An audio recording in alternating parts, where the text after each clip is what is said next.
When Noah was born, his father did not celebrate. He panicked. Lamech looked at the child and stepped backward. He could not speak. The baby's skin shone. Not with warmth, not with health, but with something that had no name in the birth room. His eyes opened, and light filled the space around him. This was his son, his blood, his name. But nothing about this child felt like his own. Genesis is careful with Noah. It introduces him quietly. Lamech lived 182 years and had a son. He called his name Noah. One verse, no drama. Genesis moves forward. But something is missing from that sentence. The Book of Enoch is where the silence in Genesis becomes loud. First Enoch, chapters 106 through 107. This is where the birth of Noah is described. It does not read like a footnote. It reads like testimony. The text says Noah's body was white as snow, his hair white like wool. His eyes were like the sun, and when he opened them, the whole house lit up around him. He stood in the hands of the midwife and blessed God. Lamech was terrified, a father terrified of his own newborn son. Not the terror of overwhelm, not the fear of new responsibility, but something darker that reached further back than the birth room. Lamech had seen what the Watchers had done. He knew the world he was living inside. The Book of Enoch is not part of the standard Hebrew Bible. Neither Jewish nor Christian traditions include it as scripture. Not in the Protestant canon, the Catholic canon, or the Jewish Tanakh. The Ethiopian Orthodox Church does include it. Dead Sea Scrolls fragments of First Enoch were found at Qumran in multiple manuscripts, and Jude in the New Testament quotes directly from it. This is not a fringe document. It speaks into the silence of Genesis, but it does not replace it. Now back to Lamech. He looked at the glowing child and feared the child had not come from him. He feared the child had come from the Watchers. Genesis chapter 6 mentions them. The sons of God saw that the daughters of man were beautiful, and they took as their wives any they chose. First Enoch expands this in enormous detail. 200 of them descended on Mount Hermon and swore an oath together. They taught mankind things not meant to be known: sorcery, the crafting of weapons, the mixing of what should not be mixed.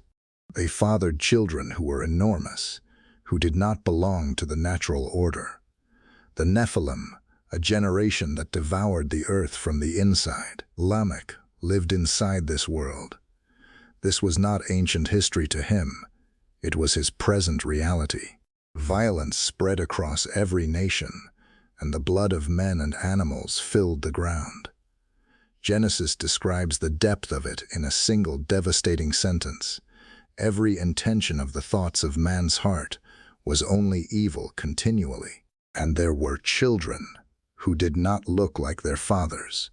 Children who carried something different in their faces, their size, their eyes. So when Lamech saw Noah, the fear had a shape. A child who glowed, whose eyes blazed, who stood in the hands of the midwife and blessed God. A child who looked like nothing born of ordinary men. He did not know. He feared. Fear is not evidence, and Lamech's dread is not proof. The text will correct this fear before the end, but we must sit inside the dread first, because it reveals what kind of world this was. A world where the boundary between heaven and earth had been broken from above. Lamech went to his father. His father was Methuselah. Methuselah lived 969 years, the oldest man in all of recorded scripture. Lamech brought his fear to the eldest living voice in the world. He said, "I have had a son, and he is not like me. I fear he has come from the Watchers, not from me." Methuselah listened, and then Methuselah did not answer, because he knew that some questions reach beyond fathers. He went further.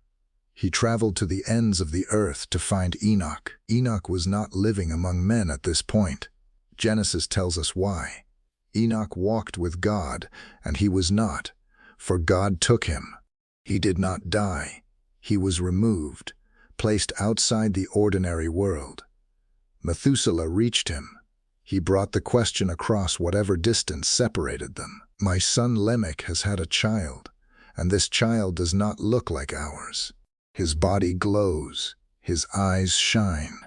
He is not like any child we have seen. We are afraid. Tell us if this is from the watchers. And Enoch answered him. He said, I have seen a vision concerning this generation, and I know what has been written about this child. Go back and tell your son Lamech the truth. This child is truly his. He is not from the watchers. He is Lamech's son, fully human, truly born. But then Enoch said more. He said the child is righteous, clean in ways this generation is not. He looks different because he is different, not in origin, but in appointment. And then Enoch said this, the world is about to end. The sons of men have filled the earth past the point of return. The judgment is coming, and it will be water, but your son will survive it. Name him Noah, rest, comfort, because through him something will be preserved, and through him the earth will begin again. This is the shape of First Enoch's account, not a story of forbidden origin, but a story of divine appointment. Lamech's fear was understandable. The world he lived in had been contaminated at its roots. When something looks different from everything around it, the mind reaches for an explanation. In a world where watchers had walked openly, the darkest explanation felt reasonable, but the fear was wrong. The text is careful, deliberate, to correct it. Noah's extraordinary appearance was not a sign of fallen origin. It was a sign of something else, a child marked by righteousness before he could walk, who opened his mouth and blessed God in the moment of his first breath. He looks different because the world he is about to outlive looks different from him, not the other way around. We are not so different from Lamech. We encounter things that fall outside our expectations, and we reach for the darkest possible source. Lamech saw a glowing child and assumed contamination. Enoch saw the same child and announced salvation. The difference was not more information. The difference was perspective. Lamech was standing inside the fear. Enoch was standing outside of it, watching from a different vantage point. From that vantage point, the child did not look frightening. He looked chosen, a father who could not recognize his own son, a grandfather who traveled to the ends of the earth to ask why, a voice at the edge of the world who said, "He is yours, he is righteous, the world is ending, and he will carry something through it, not dread." Preparation. Read Genesis chapter 6 again with this in mind. Noah found favor in the eyes of the Lord. One quiet sentence, but behind it, an entire account of how that favor was visible from the moment of his birth. Visible enough to terrify his father, visible enough to require a journey to the ends of the earth for an answer. The Bible is quieter than we expect, and deeper than we are usually taught. First Enoch is not the Bible, but it remembers things the Bible does not stop to explain. Lamech saw it, Methuselah sought it, and Enoch named it.